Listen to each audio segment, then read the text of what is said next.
ప్రేక్షకులకి నమస్కారం. సూర్యగ్రహణము ఏ దేశాలకు ఉంది, ఆ దేశాల్లో ఉండేవారికి ఎటువంటి ప్రభావం ఉంటుంది చూసుకున్నట్లయితే ముందుగా మేషరాశితో తీసుకుందాం.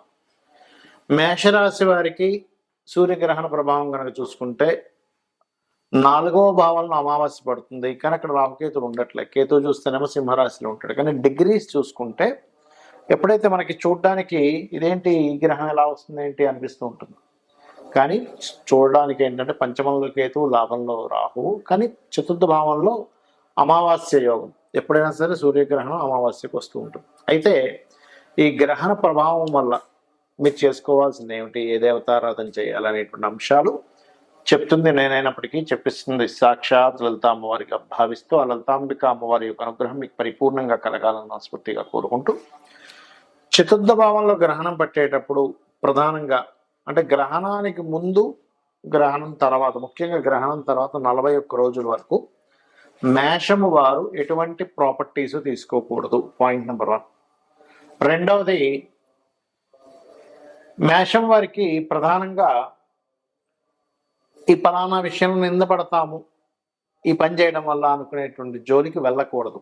అంటే మనం చెయ్యని తప్పు కోసం నిందపడుతుంటాం చూడండి, సొసైటీ అలా తయారైంది. అలాగే మేషం వారి యొక్క తల్లిగారి ఆరోగ్య విషయంలో ఈ గ్రహణం విషయంలో జాగ్రత్తగా ఉండాలి. వాహనాలు, గృహాలు కొనకూడదు. నిందల విషయంలో కొంచెం జాగ్రత్తగా ఉండాలి. నిందలు పడ్డమని పెద్ద పట్టించుకోకూడదు. అంటే మానసిక స్ట్రెస్ ఇస్తూ ఉంటుంది. చంద్రుడు తన ఓన్ హౌస్లో ఉంటూ గ్రహణం పడుతూ తర్వాత రాశిలో కేతు ఉన్నాడు. అందుకని ఎప్పుడైనా సరే గ్రహణ ప్రభావం 41 రోజులు ఉంటుంది.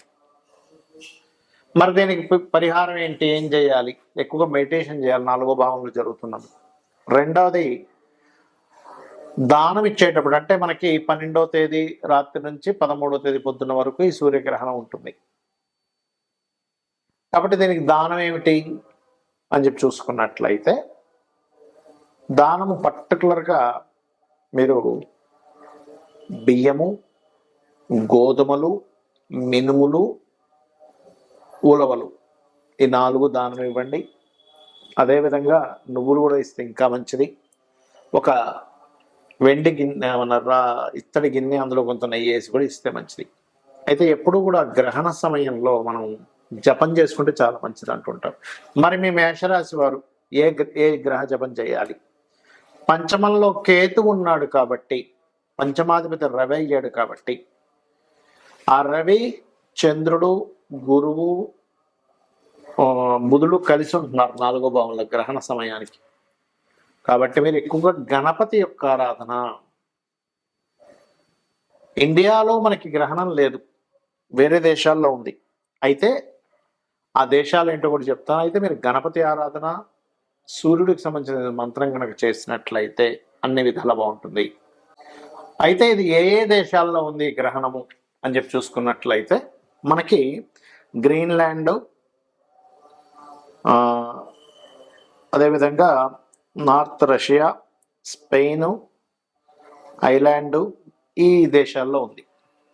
ఎందుకంటే ఎప్పుడైనా సరే మనకి సూర్యగ్రహణం ఉందా లేదా, చంద్రగ్రహణం ఉందా లేదా ఎలా చెప్తాము అంటే, ఇచ్చోండి మన ఇండియాలో రాత్రి సమయం అది. అంటే 11:17 నుంచి తెల్లవారుజాము 4:25 వరకు. అప్పుడు మనకు సూర్యుడే కనబడదు కదా, కాబట్టి సూర్యగ్రహణం మనకి లేదు. ఈ దేశాల్లో ఎవరైతే నివసిస్తున్నారో వాళ్ళకు ఉంది. ఇండియన్స్ అయినా అక్కడికి వెళ్ళి నివసిస్తున్నట్లయితే వాళ్ళకు ఉంటుంది. అయితే ఈ గ్రహణ ప్రభావం ఏ రాశులకి ఎక్కువగా ఉంటుంది అని చెప్పి చూసుకుంటే కర్కాటకం. ఎందుకంటే ఆశ్లేష నక్షత్రంలో గ్రహణం కదా పడుతుంది. ఆశ్లేష, జ్యేష్ఠ, రేవతి నక్షత్రం వారు జాగ్రత్తగా ఉండాలి. మరియు కర్కాటకము, వృశ్చికము, అదేవిధంగా మీనము. కర్కాటకానికి ముందు వెనక రాశులు అంటే మిథునము, సింహరాశి వారు కూడా కించిత్ జాగ్రత్త వహించాలి, గుర్తుపెట్టుకోండి. అయితే కొన్నిసార్లు గ్రహణ ప్రభావం కొన్ని రాశుల వారికి మంచి కూడా చేస్తుంది. ఎంతసేపు గ్రహణం బ్యాడ్ అనుకోకండి. అసలు గ్రహణము అంటే భయపెట్టేదో కాదు, గుర్తుపెట్టుకోండి. గ్రహణం అంటే ఒక యోగము. ఆత్మకారకుడు, మనస్కారకుడు, కాల మోక్షానికి కారకులు రాహుకేతువులు, దాని యొక్క ఇది ఒకే దీంట్లోకి రావడం జరుగుతూ ఉంటుంది. దాని నార్త్ అండ్ సౌత్ సంబంధించినటువంటి అక్షాంశ రేఖాంశాలు అంటూ ఉంటారు. నోట్స్ అంటూ సౌత్ నోడ్ నార్త్ నోడ్ అంటూ ఉంటారు గ్రహణాన్ని, అంటే ఛాయాగ్రహాలు. అలా వచ్చినప్పుడు మనం చేసే మంత్రం ఏదైతే ఉంటుందో అది మనం నిత్యము చేసే రోజు కంటే కూడా ఆ రోజు 1000 రెట్ల ఫలితం ఎక్కువగా ఉంటుంది. అంటే మీరు ఒక్కసారి నమశివాయ అనే మంత్రం అన్నారనుకోండి, 1000 రెట్ల ఫలితం ఉంటుంది. అయితే ఇక్కడ మీరు లలితా సహస్రనామాల్లో ఏ నామాన్ని కనుక మీరు ఉచ్చరించినట్లయితే ఎటువంటి సమస్యలు తగ్గుతాయి ఆ సమయంలో ఒకవేళ మీరు చేయాలనుకుంటే. ఎందుకంటే ఇక్కడ గ్రహణం లేకపోయినా మంత్రజపం చేసుకోవచ్చు, తప్పేం కాదు. ఆ సమయంలో కూర్చొని సరిగ్గా 11:15 పట్టు స్నానం చేసి కూర్చొని 4:25 వరకు ఎవరైనా సరే, ఎందుకంటే ఆకాశంలో జరుగుతుందిగా.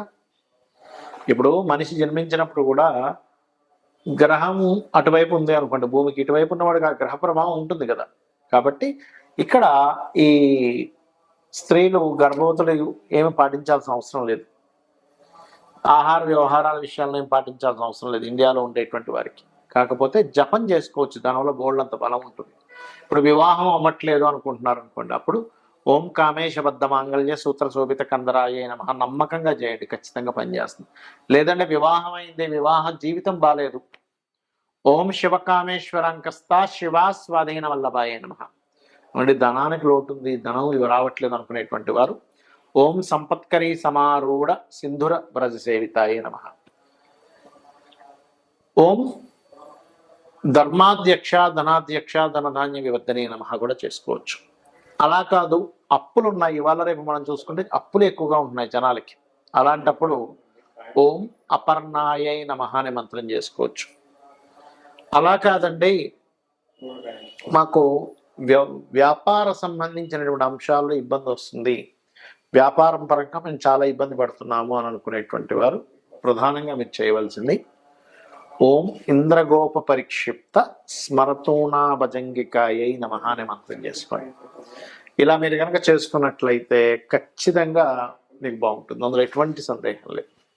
అయితే ఎప్పుడు కూడా గ్రహణాన్ని అమ్మో గ్రహణం వస్తుంది అని భయపడ్డం కాదు, అదొక యోగంగా చెప్పారు మనకు శాస్త్రాల్లో. కాబట్టి ఆ అద్భుతమైన యోగం, ఎందుకంటే ఒక మంత్ర జపం ఏదైతే ఉంటుందో ఆ మంత్ర జపము చేయడం ద్వారా మన పూర్వజన్మ కర్మ తగ్గుతుంది.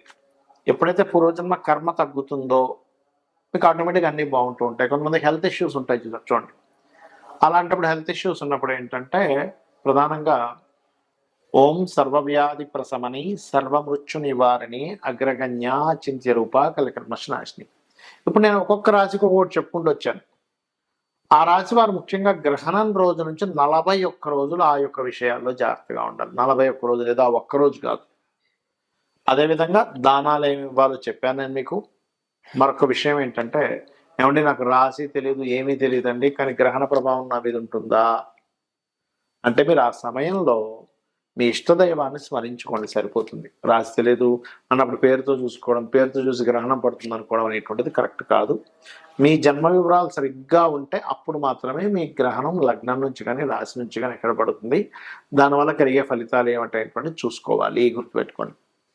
అలాగే ఇంకొక విషయం ఏంటంటే, గ్రహణ సమయంలో ఎవరికైనా కానీ సన్ కనుక వీక్గా ఉన్నాడు అంటే ఆత్మకారుడు వీక్గా ఉండి వాళ్ళకి కొన్నిసార్లు పిశాచ యోగాలు అంటారు.